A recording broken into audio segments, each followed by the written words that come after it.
Tom Tugendhat. Thank you, Madam Deputy Speaker. After sharing many conversations with friends around this House and across various benches, I have to say I'm sorry that I now disagree with the Honourable Member for Central Ayrshire and many other benches opposite, because I'm going to vote alongside members of the Dáil and parliaments around Europe to back this treaty. I'm going to recognise that the European Union has made an offer and we've accepted it. We've made one and they've accepted it, and I'm going to respect it. And that's why I'm going to vote with the government today. Now, nobody after the last 4 years can claim that breaking up is easy. So I have to say I'm delighted that I was here to hear the Honourable Member for Stone speak, because what he said was with his usual candour. He respects the interdependence and respects that that independence comes at a cost when we assert independence from it. I respect that. He's right. He also made it clear that sovereignty is deeper than deals. It's in the government's robustness and preparedness, its willingness to defend with vigour, he said, our interests. Great Britain, as he has rightly said, has guarded its sovereignty in this agreement. Now, after years of acrimony and anger, I think it's time to end the constitutional Kama Sutra that has left us all bruised, exhausted and distracted from our families, from our friends, from our community. It's time to move on. My right honourable friend, I will give way. In constituencies like mine in Watford, there was a great division around Brexit and the referendum.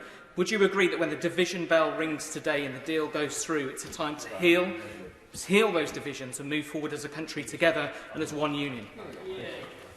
I agree, absolutely. Look, it's only 47 years that we've been in. That's the lifespan of the Hohenzollern Empire.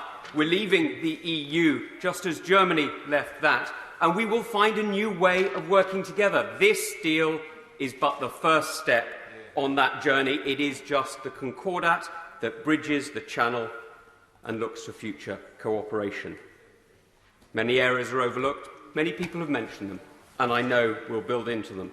But building on the rule of law, on our close partnership with like-minded democracies, our new alliances with European countries and others around the world, and our global ambition that in many ways was the building block to the union of our four nations that still lives in the hearts of our people today, we can see our people prosper in security and in peace for years to come. Indeed, we've achieved it as an island nation for longer than almost any other.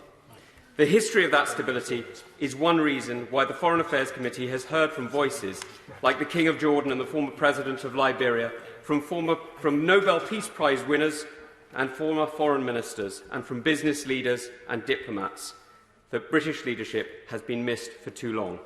They recognise that what we offer is worth having. We need now to invest in our foreign services and coordinate our departments to deliver abroad. And we need to do more than roll over trade deals. Wars are not won by defence, but as NATO doctrine puts it, by offensive action. We need to be bold if we're going to chart a different future. And we need to build on the Prime Minister's coming visit to India and the wider alliance that is coming together in the CPTPP. We would be welcomed hugely, and I have been told clearly, by many, particularly by the Pacific democracies.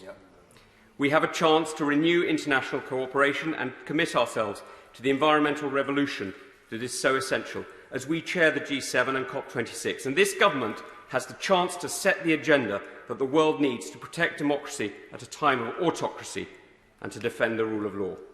We can make Glasgow the next milestone after Paris in the path to a greener world. Britain will succeed if we remember our friends in Europe, the Commonwealth and the world, if we renew our alliances and build new partnerships, and if we develop new, greener markets and industries, innovate and invest in ourselves. This is a new beginning, and we alone are responsible for seizing it.